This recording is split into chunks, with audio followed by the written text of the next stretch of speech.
Hi friends, once again I am back with the next part of Provident Fund. So part one में just have glimpse के हमने एक बार revise करते कि हमने क्या क्या देखा था.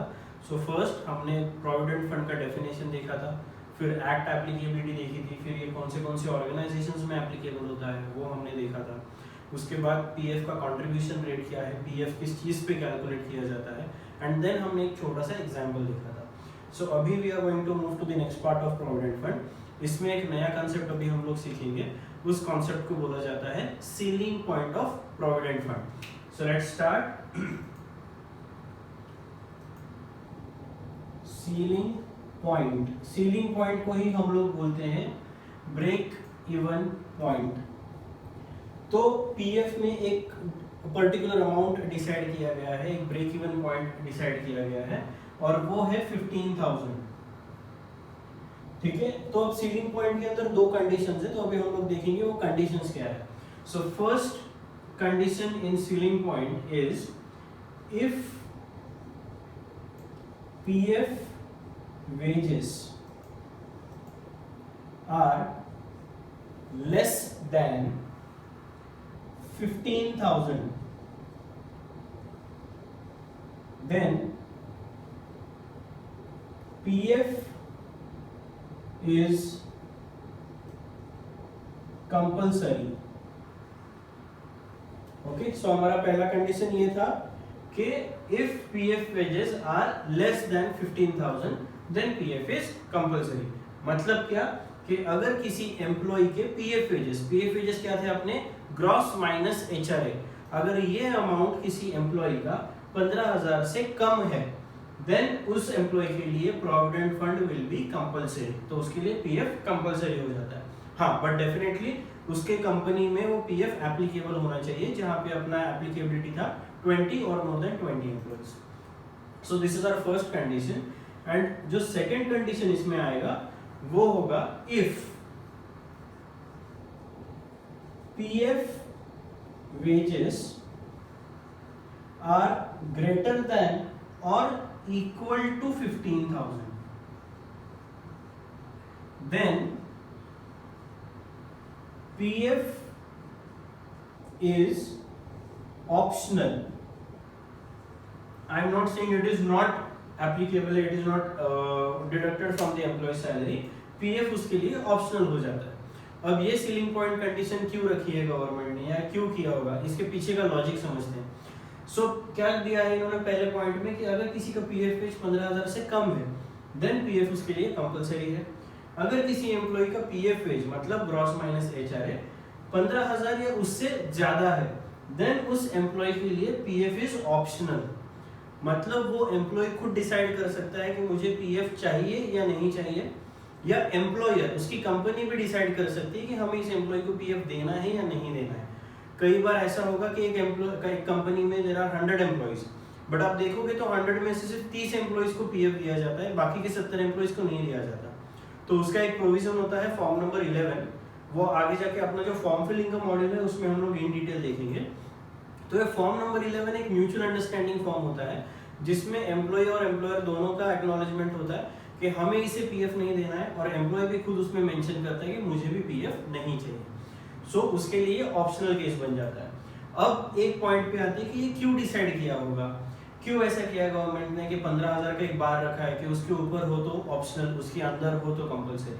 इसके पीछे का रीजन ये है, ये अभी 1-1.5 साल पहले का अमेंडमेंट है. इससे पहले ये 15,000 का जो फिगर है वो होता था 6,500.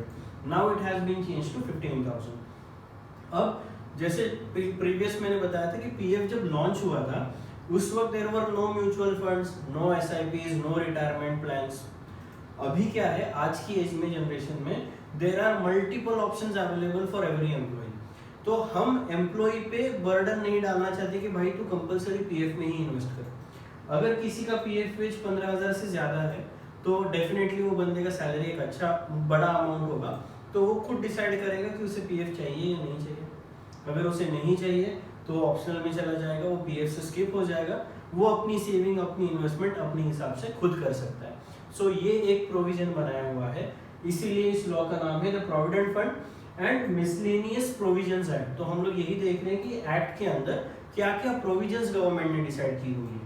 सो this is the ceiling point concept for provident fund.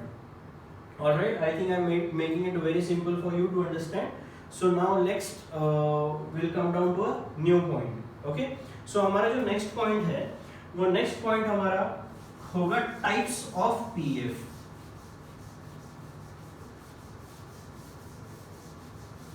Okay, हमने एक simple example भी देखा था, हालांकि हम लोग और थोड़े कुछ examples आगे जाके देखने वाले हैं. So the next part is types of PF.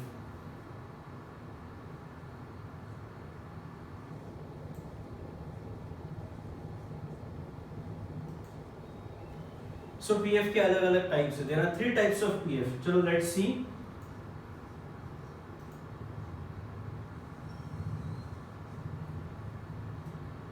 So इसमें सबसे पहला टाइप होता है EPF.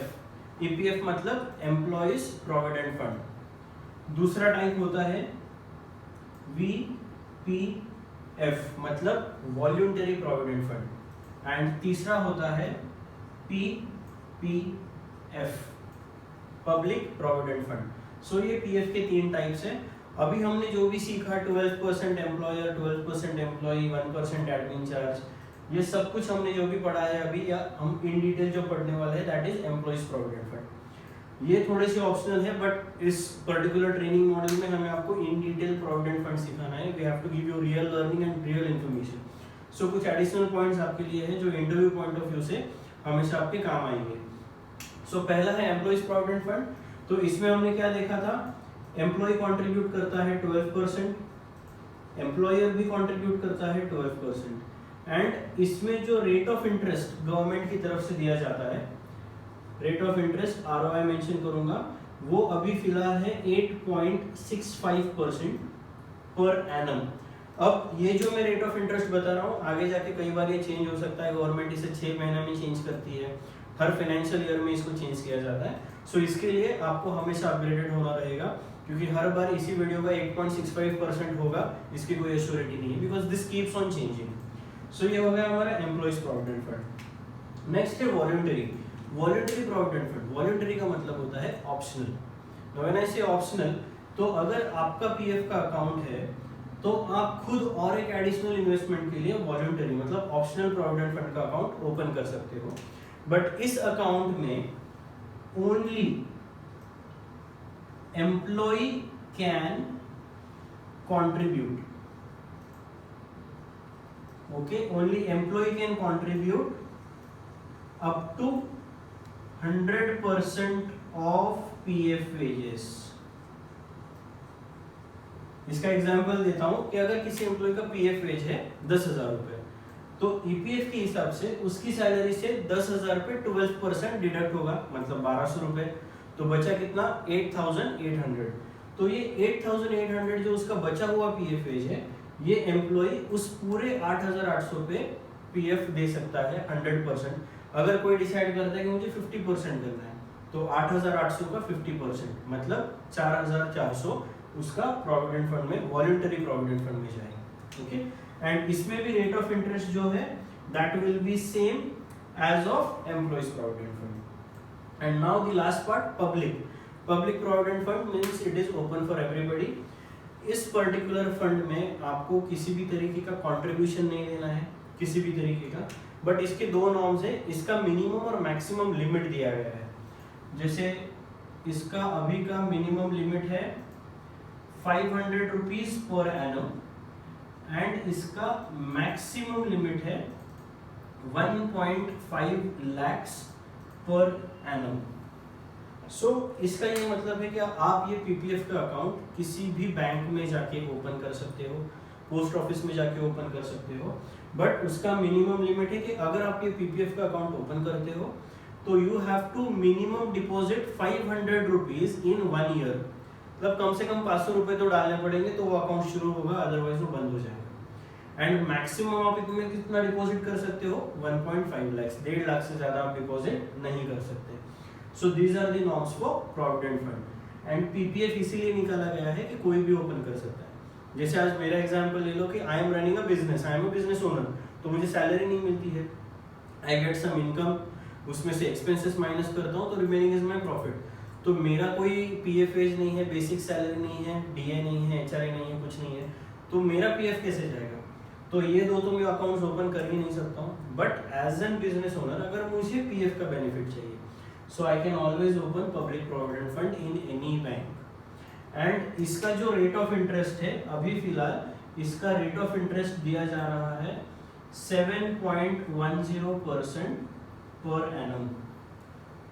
So basically these are three types of PF.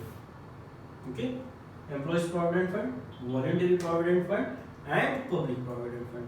Okay, हालांकि ये 99.9% कोई एम्प्लॉय ओपन नहीं करता है, but it is just for your additional information. And PPF में हमेशा इंटरव्यू में एक क्वेश्चन आपको आएगा क्योंकि टेल मी कि अगर कोई बिजनेस है, सेल्फ एम्प्लॉयड पर्सन है, तो क्या वो पीएफ का बेनिफिट ले सकता है? तो उसका आंसर इज यस, वो ले सकता है by public provident fund. Alright, so this was all about different types of PF. Now PF का बहुत इंपॉर्टेंट पॉइंट जो अभी हम लोग देखने वाले हैं, that is the account breakup for provident fund. अभी तक हमने जो जो जाना है या फिर हमने जितना सुना है हमारे फैमिली मेंबर्स में या फिर हमारे फ्रेंड सर्कल में कि हाँ मेरा पीएफ का अकाउंट है, मेरा पीएफ का सैलरी डिडक्शन होता है, व्हाटएवर, तो हमारा एक माइंडसेट होता है कि हाँ ये पीएफ का पूरा पैसा एक खाते में होता है, पीएफ का एक अकाउंट होता है, right? But this is not the case. So now we will see कि ये पीएफ का जो 12% था एम्प्लॉय का, एम्प्लॉयर का 12%, एडमिनिस्ट्रेटिव चार्जेस ऑफ 1%, ये पूरा पैसा जाता कहाँ पे है? There are 4 different accounts involved in PF. So let's see, our next point is account breakup of PF. Okay, now account breakup of PF में जैसे एम्प्लॉय की हम लोग बात कर रहे हैं, एम्प्लॉय कितना कंट्रीब्यूट करता है?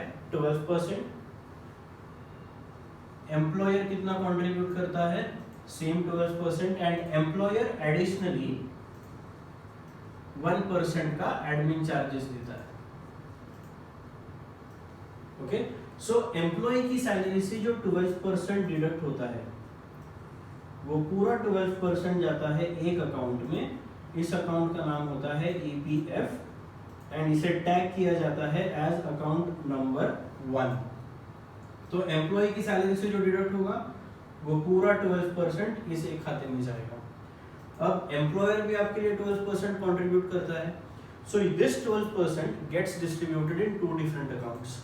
सो ये 12% में से कुछ पैसा अकाउंट नंबर 1 में जाता है एंड कुछ पैसा इस दूसरे अकाउंट में जाता है।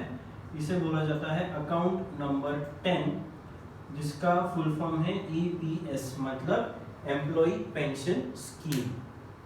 सो इस 12% में से 8.33% जो है वो जाता है एम्प्लॉयज पेंशन स्कीम के अंदर, एंड जो बचा हुआ है वो है 3.67% जो जाएगा आपका अकाउंट नंबर 1 में, that is employees provident fund. Alright, so ये हो गया अकाउंट ब्रेकअप फॉर दिस। अब दूसरा जो अकाउंट ब्रेकअप है वो है अपना एडमिनिस्ट्रेटिव चार्जेस। सो ये जो अकाउंट है, ये 2 अकाउंट्स इसमें आएंगे। ये 2 अकाउंट्स में आप हमेशा देखोगे तो ये 1% का डिस्ट्रीब्यूशन होता है, जिसमें से 0.5% एक अकाउंट में जाएगा, बचा हुआ 0.5% दूसरे अकाउंट में जाएगा। ये होता है अकाउंट नंबर 2 एंड ये होता है अकाउंट नंबर 21 एंड इसका नाम होता है एडमिन फॉर ईपीएफ एंड ये होता है EDLI। So this is the account breakup for PF. इसी को हम लोग ये भी बोलते हैं डिवीजन ऑफ पीएफ, कि पीएफ का जितना 12% एंड 1%, मतलब टोटली जितना 25% पीएफ का होता है वो कौन से अकाउंट्स में डिवाइड किया जाता है। नाउ आपको एक क्वेश्चन होगा कि ये सब क्यों किया है, ये 2 अकाउंट्स की जरूरत क्या है? एक खाते में दोनों पैसे जा सकते थे। बट पीएफ में और एक प्रोविजन ये है कि नॉट नेसेसरी कि हर एक एम्प्लॉय को रिटायर होते वक्त या उसका 50-60 का एज होने के बाद ही पैसों की जरूरत पड़े। किसी ना किसी को कोई भी रीजन के लिए उसने 5 साल, 10 साल, 15 साल काम किया है, तो भी पीएफ की जरूरत पड़ सकती है, उसको पीएफ के फंड्स चाहिए होंगे। So in that particular case PF में क्या किया है, दो अकाउंट्स बना दिए। एक अकाउंट है आपका एम्प्लॉइज प्रोविडेंट फंड एंड दूसरा है अपना एम्प्लॉय पेंशन स्कीम। सो ये अकाउंट को जो लॉक किया गया है, this is for pension scheme. ये अकाउंट इसलिए दो बनाए गए हैं कि अगर किसी एम्प्लॉय को, आज किसी के घर में शादी है, बेटे की शादी है, बेटी की शादी है, उसको एडवांस में पीएफ का कुछ पैसा विड्रॉ करना है, किसी का रीजन है कि उसको कंस्ट्रक्ट करना है उसका नया घर, किसी को नया घर खरीदना है, किसी को नया बिजनेस स्टार्ट करना है, तो उसको फंडिंग की जरूरत होगी। तो उस पर्टिकुलर केस में अगर उसको पीएफ का पैसा एडवांस में विड्रॉ करना है तो उसको सिर्फ ये एक अकाउंट ही एडवांस विड्रॉवल अलाउ करता है।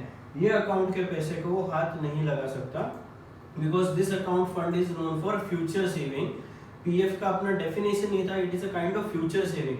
तो आप पूरा पैसा अभी उठा लोगे तो फ्यूचर में कुछ नहीं बचेगा। इसी प्रोविजन के लिए ये दो अकाउंट्स बनाए गए हैं। एंड ये जो अकाउंट है, account number 10 employee pension scheme वाला, इसका एक लॉकिंग अमाउंट दिया गया है और वो लॉकिंग अमाउंट है 1250। मतलब इस अकाउंट में 1250 से ज्यादा अमाउंट जा नहीं सकता। अब इसका एक एग्जांपल लेते हैं कि अगर मान लीजिए कोई भी पीएफ वेज का हम लोग 8.33% अगर कैलकुलेट करते हैं तो मान लीजिए वो अमाउंट आ रहा है 1500। सो अपने हिसाब से 8.33 मतलब 1500 रुपए ईपीएस के खाते में जानी चाहिए, बट इन्होंने क्या बोला है, 1250 से ज्यादा आप इस अकाउंट में नहीं डिपॉजिट कर सकते। तो अब क्या होगा, ये 1500 में से 1250 रुपए जो है ये जाएंगे account number 10 employee pension scheme के अंदर, और ऊपर का जो डिफरेंस अमाउंट है, डिफरेंस अमाउंट कितना आएगा अभी 250 रुपए, 250 रुपीज। तो ये 250 रुपीज जो है those will be deposited in employees provident fund. मतलब ऊपर का जो भी अमाउंट आएगा वो पूरा वापस अकाउंट 10 में जाएगा। अगर मान लीजिए 1500 नहीं, किसी का 8.33% सिर्फ 1000 रुपए आया, तो 1000 रुपए 1250 से कम है, पूरा का पूरा पैसा ईपीएस में जाएगा। 1251 भी हुआ किसी का, 1 रुपया भी ज्यादा, तो भी 1250 इसी में जाएगा, वो जो 1 रुपया एक्स्ट्रा है वो इस अकाउंट में जाएगा। तो आगे जाके कोई भी एम्प्लॉय को अगर पीएफ का एडवांस विड्रॉवल करना हो तो वो सिर्फ अकाउंट नंबर 1 से ही पैसे उठा सकता है, इस पैसे को वो हाथ नहीं लगा सकता, बिकॉज पीएफ का इंटेंशन क्लियर है, it is a future saving. इसीलिए पीएफ के अंदर ये सारे प्रोविजंस दिए गए हैं। अब अकाउंट नंबर 2 पे आते हैं, ये एडमिनिस्ट्रेटिव चार्जेस है एम्प्लॉइज प्रोविडेंट फंड का। अब बात करते हैं कि ईडीएलआई होता क्या है, व्हाट इज ईडीएलआई। ईडीएलआई का फुल फॉर्म है employee deposit linked insurance. PF क्या बोलता है कि अगर आप पीएफ का अकाउंट ओपन करते हो तो हमारी तरफ से आपको एक नॉर्मल इंश्योरेंस स्कीम मिलेगी, बट ये इंश्योरेंस स्कीम आपको इसका पैसा तभी मिलेगा अगर एम्प्लॉय की ड्यूरिंग सर्विस डेथ हो जाती है। मतलब एक एम्प्लॉय है, उसने 12-13 साल काम किया है 2-3 अलग अलग ऑर्गेनाइजेशंस में, अभी भी उसका सर्विस कंटिन्यू था, बट उसकी डेथ हो गई, नेचुरल डेथ, इलनेस की वजह से, डिजीज की वजह से, एक्सीडेंटल। तो क्या होगा, ये अकाउंट 1 एंड 10 का पैसा तो उसके नॉमिनी को मिलने ही वाला है, बिकॉज ये उसके हक का पैसा है। But in case of death PF क्या करेगा, ये ईडीएलआई के खाते में भी जितना पैसा जमा हुआ होगा वो भी उसके नॉमिनीज को दे देगा। बट हाँ, अगर कोई एम्प्लॉय ने पीएफ का अकाउंट बंद कर लिया, सारे पैसे विड्रॉ कर लिए, उसके बाद उसकी डेथ हो गई, तो ये पैसा नहीं मिलने वाला है। ये तभी मिलेगा only if he occurs in death during his service period. Okay, so this is all about the account breakup of provident fund. So PF का पैसा यहाँ पे जाता है। Now guys, you would be having one more question कि sir ये 1250 रुपए क्यों है। सो थोड़ा सा पीछे जाएंगे, हमने सीलिंग पॉइंट देखा था, इससे आगे सीलिंग पॉइंट में क्या था 15,000। तो अगर आप 15,000 का 8.33% कैलकुलेट करोगे तो ये आएगा 1249.9, सॉरी 0.5 आएगा ये। So it is equivalent to 1250। So जो सीलिंग पॉइंट है उतना ही अमाउंट 8.33 में जाना चाहिए, उससे ज्यादा नहीं जाना चाहिए। सो this is all about the account breakup for provident fund. Okay, चलो तो अभी आगे बढ़ते हैं।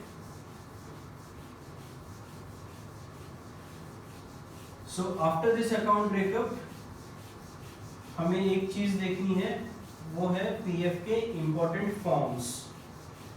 कि पीएफ में कौन से फॉर्म होते हैं। हाँ डेफिनेटली हम लोग फॉर्म फिलिंग के मॉड्यूल में उन सारे वीडियोस में इन डिटेल देखेंगे कि फॉर्म्स ऑनलाइन कैसे फिलअप होते हैं, मैन्युअली कैसे होते हैं। ओके, अभी मैं सिर्फ आपको एक आइडिया दे देता हूँ कि पीएफ में कौन से फॉर्म्स होते हैं।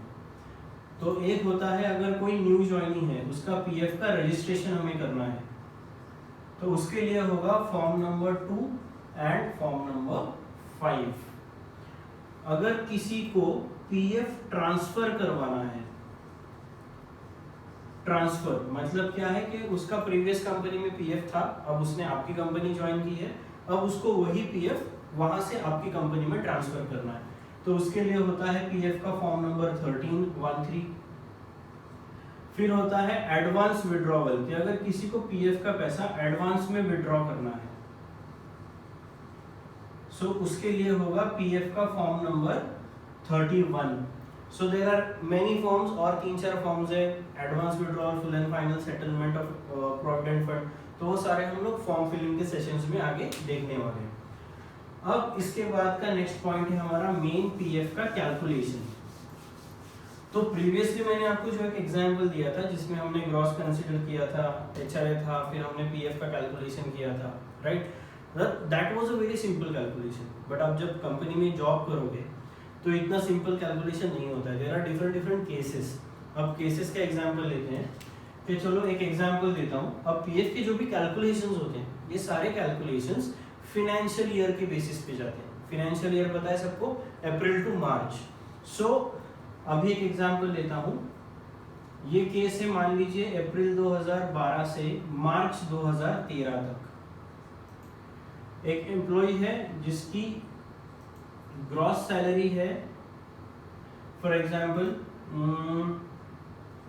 15,000, उसका एचआरए जो है हाउस रेंटल अलाउंस वो है 6,000, राइट। अब ये उसका पूरा डेटा है, तो इससे हम लोग पीएफ वेजेस तो निकाल सकते हैं। आगे की केस हम लोग चलो कंसिडर करते हैं कि इस एम्प्लॉय को 10% इंक्रीमेंट मिला था इन दिसंबर 2012, मतलब दिसंबर से उसकी सैलरी 10% से बढ़ गई, 10 गुना बढ़ गई। अब और एक एग्जांपल हम लोग लेते हैं कि ये एम्प्लॉय, कोई भी एम्प्लॉय ऐसा नहीं होता है, वेरी रेयर केसेस में, कि जिसका कभी पूरे साल में एक भी अनपेड लीव नहीं हुआ है, जिसे हम लोग बोलते हैं एलओपी, मतलब लॉस ऑफ पे, या फिर हम लोग एलडब्ल्यूपी भी बोलते हैं, जिसे हम लोग बोलेंगे लीव विदाउट पे, कि आपकी लीव्स हैं बट मान लीजिए आपकी लीव्स खत्म हो गई, उसके बाद आपने 2 दिन की छुट्टी ले ली, तो 2 दिन की छुट्टी मतलब वो अनपेड, तो एचआर आपका सैलरी तो कट करने वाला है 2 दिन का, तो वो महीने का पीएफ आपको अलग से कैलकुलेट करना पड़ेगा। उसके एग्जांपल्स हम लोग देते हैं, जैसे अभी मैं बोलता हूँ कि इस पर्टिकुलर बंदे ने जून मंथ में उसके 2 लॉस ऑफ पे थे, मतलब 2 दिन का सैलरी कट हुआ था, एंड सितंबर मंथ में भी उसका मान लीजिए 3 दिन का सैलरी डिडक्ट हुआ था। सो अब यहाँ पे मैं बोलता हूँ कैलकुलेट एनुअल पीएफ बैलेंस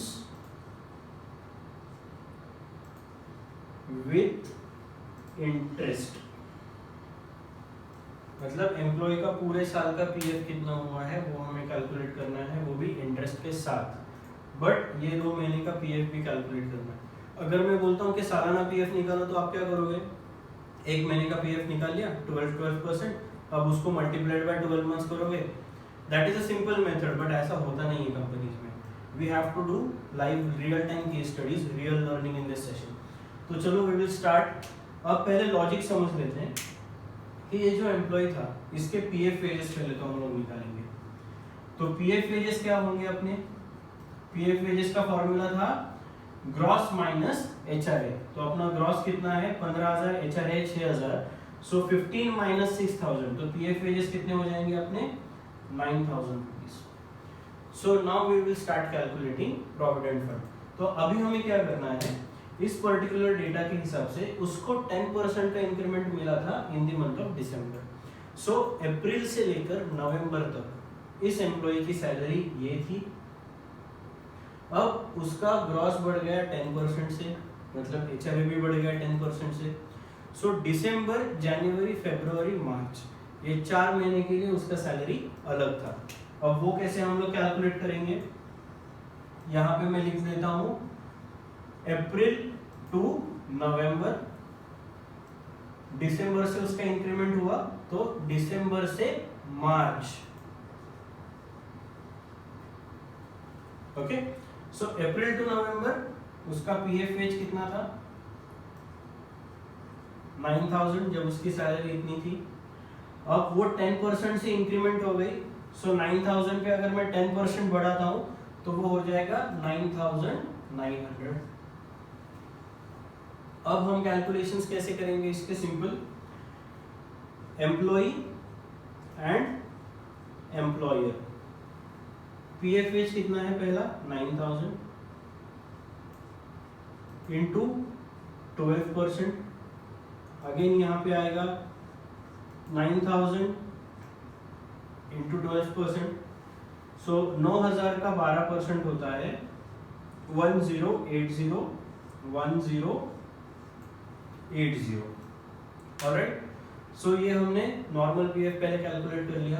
अब ये जो अपना पहला मंथ है, पहला जो फेज है अप्रैल टू नवंबर, ये कितने महीने का है, इट इज टोटली 8 मंथ्स, पूरे साल में 12 महीने, अप्रैल टू नवंबर 8 महीने और दिसंबर से मार्च तक 4 महीने। सो ये पहला फेज हो गया अपना 8 महीने का और ये आगे का फेज हो गया अपना 4 महीने का। तो ये जो पहला वाला फेज है अपना 8 मंथ्स का, इसका पीएफ पहले कैलकुलेट कर लेते हैं। सो लॉस ऑफ पे जो थी जून में थी और सितंबर में थी, तो ये 2 महीने का पीएफ हमें अलग से कैलकुलेट करना पड़ेगा। बट बचे हुए जितने भी महीने थे 8 में से ये 2 महीने अगर हम लोग निकाल लेते हैं तो 6 महीने के लिए अपना पीएफ सेम था। तो मैं डायरेक्टली क्या करूंगा, ये आए हुए आंसर्स को या तो इन दोनों को टोटल कर देता हूं मैं, तो ये टोटल मेरा हो जाएगा 2160, ये दोनों का मिला के पीएफ था। अब इसको डायरेक्टली मल्टीप्लाइड बाय 6 कर दूंगा, तो ये हो गया अपना 6 महीने का पीएफ, राइट। इसके बाद ये टोटल आ जाएगी, 6 महीने का पीएफ हो गया। अब सिर्फ मैं लॉजिक बताऊंगा, आगे के कैलकुलेशंस आपको करने हैं एंड डेफिनेटली अगर नहीं आते हैं तो वीक में 3 बार हमारा ट्रेनर्स आपके लिए अवेलेबल है, आप जूम मीटिंग के थ्रू ये सारे डाउट्स उनके थ्रू क्लियर कर सकते हो। ओके, हम लोग कुछ असाइनमेंट्स भी देंगे इसके लिए, तो मैं सिर्फ लॉजिक बताऊंगा, आगे के कैलकुलेशंस आपको करने हैं। सो नाउ मैं एक एग्जांपल देता हूँ, जून मंथ हम लोग अलग से कैसे कैलकुलेट करेंगे। अपने पीएफ वेजेस कितने थे 9000, सो जून में पीएफ वेज था 9000 रुपीज। जून मंथ में कितने डेज होते हैं 30, सो हम लोग क्या करेंगे 9000 डिवाइडेड बाय 30 एंड उसने 2 छुट्टियां मारी थी जो उसकी अनपेड थी, सो 30 में से 2 दिन का डिडक्शन मतलब 28 दिन, सो इसको हम लोग मल्टीप्लाई करेंगे बाय 28 डेज। सो इसका जो आंसर आएगा वो होगा अपना जून का पीएफ वेज, जैसे कि 9000 डिवाइडेड बाय 30 वो आएगा आपका 300 रुपीज पर डे एंड उसको मल्टीप्लाइड बाय अगर 28 डेज हम लोग करते हैं तो वो आंसर आएगा मेरा 8400। अब जून महीने का पीएफ कैसे कैलकुलेट होगा, एम्प्लॉय का कंट्रीब्यूशन जाएगा 8400 पे 12% एंड एम्प्लॉयर का जाएगा 8400 पे 12%। सो इसका जो भी आंसर आएगा ये होगा आपका जून का पीएफ कंट्रीब्यूशन। ओके, इन दोनों की टोटल अगर हम लोग करेंगे तो वो हो गया टोटल जून का एम्प्लॉय एंड एम्प्लॉयर का टोटल मिला के पीएफ बैलेंस। ऑलराइट, सो इस प्रोसेस से हम लोग क्या करेंगे, ये 6 महीने का निकाल लिया, उसके बाद हमने जून का निकाला सॉरी उसके बाद हमने सितंबर का कैलकुलेट सेम इसी तरीके से करेंगे, उसका एक आंसर आएगा। फिर 9900 का 12% निकालेंगे एंड उसका जो आंसर आएगा उसको मल्टीप्लाइड बाय 4 करेंगे, तो ये 6 महीने का, देन जून का, देन सितंबर का एंड यहाँ के 4 महीनों का, इन सबको टोटल अगर हम लोग करेंगे तो आपके पास बैलेंस आएगा टोटल पीएफ पूरे 1 साल का एंड उस टोटल अमाउंट पे हमें इंटरेस्ट भी लगाना है, because calculate annual PF with interest. तो इसमें हम लोग क्या करेंगे, विद इंटरेस्ट में जो भी फाइनल आंसर आएगा उसमें 8.65% ऐड कर देंगे। So adding 8.65% will give you the final answer for annual PF balance with interest. So I think I have made it very easy and simple for you. तो आप इसे प्लीज कैलकुलेट करना start कर दीजिए, and if you have any doubts you can go through the notes. इसके आगे के session में हम लोग उसका पूरा स्क्रीन आपको दिखाएंगे कि कैलकुलेशंस विद आंसर्स कैसे होते हैं. Alright, so this topic ends here, and इसमें कुछ और प्रोविजंस दिए गए हैं पीएफ के अंदर जो मैं आपके साथ शेयर करूंगा. अभी छोटे से टॉपिक्स हैं.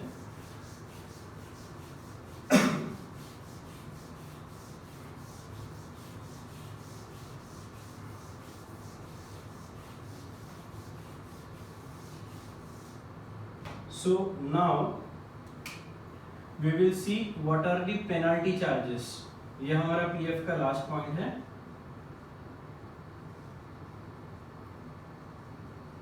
पेनाल्टी चार्जेस फॉर पीएफ के. पीएफ अगर आपकी कंपनी ने, आपके एम्प्लॉयर ने टाइम टू टाइम पे नहीं किया पीएफ ऑफिस को, तो क्या पेनाल्टीज जाएंगी. तो उसमें स्लैब्स दिए गए कि अगर आपने 0 से 2 मंथ्स तक पीएफ डिले किया तो क्या चार्ज आएगा, 2 months to 4 months किया, 4 months to 6 months किया, एंड उसके बाद होगा 6 months एंड अबव. ओके, सो यहां पे जो चार्ज आएगा वो होगा 5%, 10%, 15% and 25%. Okay, so these are the penalty charges. And ये चार्जेस जो पे किए जाते हैं ये टोटली पे किए जाते हैं on gross amount of PF. Gross amount of PF मतलब सारे एम्प्लॉयज का मिला के हमने सैलरी से जो डिडक्ट किया था वो था 50,000. सेम एम्प्लॉयर भी सेम अमाउंट देगा 12% के हिसाब से, मतलब 50,000.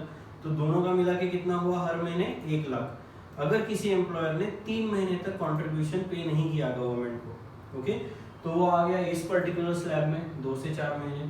3 महीने तक उसने पीएफ पे नहीं किया है, अभी वो चौथे महीने में पे करेगा. तो 1 लाख के हिसाब से 3 महीने का हो गया 3 लाख. एंड यहाँ पे पेनाल्टी कितना है, सो कितना परसेंट है पेनाल्टी, 10%. सो 3 लाख पे 10% मतलब 30,000 रुपीज का पेनाल्टी हो गया. सो टोटल एम्प्लॉयर कितना पे करेगा पीएफ को, 3,30,000. ये प्रीवियस 3 महीने का हो गया, एंड चौथे मंथ का जो 1 लाख उसको एडिशनली उसी करंट साइकिल में पे करना है, वो हो गया उसका 1 लाख एक्स्ट्रा. सो 3,30,000 प्लस 1 लाख मतलब 4,30,000 ये टोटल अमाउंट पेएबल होगा to provident fund office. So this is a simple chart of penalty charges. अब इसके अलावा हमारा सिर्फ और एक पॉइंट बच जाता है पीएफ में, वो है एडवांस विड्रॉवल कंडीशंस इन पीएफ. अब एडवांस विड्रॉवल कंडीशंस क्या होती है कि अगर किसी एम्प्लॉय को जॉब करते वक्त उसको एडवांस में कुछ पैसा पीएफ का विड्रॉ करना है, तो उसके लिए कुछ प्रोविजंस हैं. किसी का कुछ भी मन हो, कोई भी रीजन हो, उसके लिए वो बंदा पैसे विड्रॉ नहीं कर सकता. पीएफ की प्रोविजंस हैं. There are only 7 to 8 conditions, जिसके कुछ एग्जांपल्स मैं आपको देता हूँ. जैसे किसी को अपना नया घर बनवाना है, कंस्ट्रक्शन ऑफ न्यू होम, तो वो पैसा एडवांस में विड्रॉ कर सकता है. बट उसकी एक कंडीशन है कि मिनिमम 5 इयर्स की सर्विस होनी चाहिए, मतलब मिनिमम 5 इयर्स का पीएफ का कंट्रीब्यूशन होना चाहिए. कंट्रीब्यूशन होगा तो वो 5 साल में से 2 साल का पैसा विड्रॉ कर सकता है. और एक एग्जांपल देता हूँ, अगर किसी को उसके घर में शादी है, बेटी की शादी है, बेटी की शादी है, उसको उस मैरिज की रीजन के लिए उसको पीएफ का पैसा विड्रॉ करना है, तो उसमें अगेन कंडीशन है कि उसको 7 साल का पीएफ कंट्रीब्यूशन होना चाहिए, एंड तब वो 50% ऑफ पीएफ का अमाउंट विड्रॉ कर सकता है. सो ऐसे अलग अलग 7 से 8 कंडीशंस हैं, जिसके हम लोग अभी आगे ओवरव्यू देखेंगे. पूरी नोट्स आपको दिखेगी कि कौन से कंडीशन में कितना पैसा विड्रॉ हो सकता है. So that was my last point of provident fund. So let's have one more glimpse. हमने अभी तक पीएफ में क्या क्या देखा था. तो सबसे पहले उसका डेफिनेशन के बाद हमने देखा कि एक्ट एप्लीकेबिलिटी, कि ये पीएफ कहाँ पे एप्लीकेबल है. फिर हमने देखा ऑर्गेनाइजेशनल एप्लीकेबिलिटी, जहाँ पे नॉर्मल ऑर्गेनाइजेशन, सिक ऑर्गेनाइजेशन हमने देखी थी. Contribution rate of PF 12%, 1% admin charge. फिर हमने देखा PF wages, gross minus HRA. फिर हमने देखे टाइप्स ऑफ पीएफ. उसके बाद हमने देखे अकाउंट ब्रेकअप. फिर हमने पीएफ के कैलकुलेशंस किए. एक कैलकुलेशन का असाइनमेंट मैंने आपको दिया था इससे पहले. एंड देन पेनल्टी चार्जेस के बाद आया था अपना advance withdrawal conditions. So this is all about Provident Fund and Miscellaneous Provisions Act 1952. So here we can end with the topic of Provident Fund. आगे हम लोग नेक्स्ट लेक्चर में देखेंगे अबाउट डिफरेंट टॉपिक्स, HRA है, gratuity है, bonus है. So stay tuned and thank you. Please practice it, assignments भी solve कीजिए, and for any reasons you can get in touch with my trainer और me on the Zoom ID mentioned in the LMS software. So हमारे दिए हुए time पे आप कभी भी ऑनलाइन आइए, आप आपकी जो भी क्वेरीज है आप वो रिजॉल्व कर लीजिए, and you will have a good lecture, interactive lecture with him. Okay, so चलो guys, thank you and will end for the day. Thank you so much.